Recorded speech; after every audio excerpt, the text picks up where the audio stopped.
Bonjour les renards, c'est Buldo, et aujourd'hui, je vais vous parler d'un animé qui va avoir bientôt une saison 2, au moment où je fais cette vidéo. Un animé qui parle de plongée. Mais pas vraiment, car en réalité, il parle plus de grosses fêtes et d'amusement entre amis. Aujourd'hui, on parle de Grand Blue. Si vous aimez les slice of life plutôt humoristiques, alors vous êtes au bon endroit. Et attention, quand je dis humour, c'est le genre d'humour qui ne vous fera pas juste sourire, mais qui vous laissera, je pense, bouche bée devant la stupidité assumée de certaines scènes.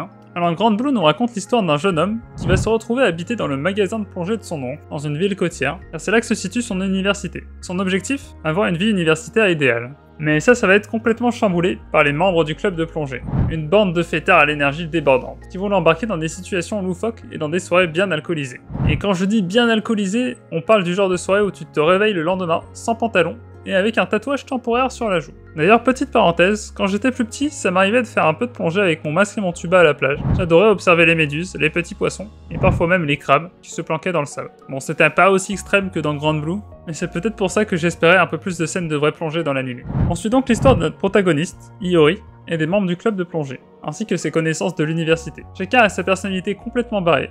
Le duo de piliers du comptoir qui servent aussi de coach en plongée, ma cousine sérieuse qui essaye tant bien que mal de garder Iori sur le droit chemin, et les amis d'université qui oscillent entre soutien moral et un peu tentation démoniaque. Ce qui donne à l'anime un côté un peu colloque infernal, où on sait jamais si le protagoniste va finir sous l'eau avec un tuba ou sous la table avec un verre. Au niveau de l'opening, on peut dire qu'il met bien dans le thème, ça sonne très vacances, mer et plongée, ce qui colle bien avec l'anime, enfin d'une certaine mesure.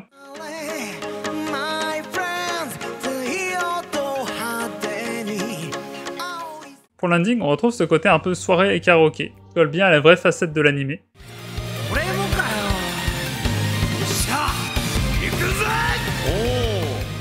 Et les OST ne m'ont pas vraiment marqué, mais elles restent légèrement entraînantes. Grand Blue est un anime qui parle de plongée, enfin, qui est censé parler de plongée. Car en réalité, vous allez surtout passer votre temps à voir le personnage principal faire des bêtises avec ses amis du club de plongée. Au final, on peut dire qu'il plonge plus dans l'alcool que dans la mer. Donc d'un certain côté, ça reste un animé de plongée. Après, c'est un peu comme si tu regardais un animé de cuisine, où les personnages passent plus de temps à se battre avec les ustensiles qu'à préparer un vrai plat.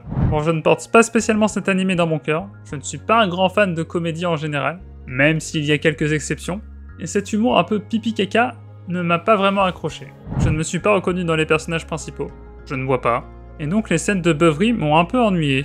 Et puis, soyons honnêtes, voir des personnages faire un concours de shots de tequila pendant 10 minutes, c'est un peu comme regarder un pingouin qui essaye de faire du ski nautique. C'est drôle au début, mais ça s'essouffle assez vite.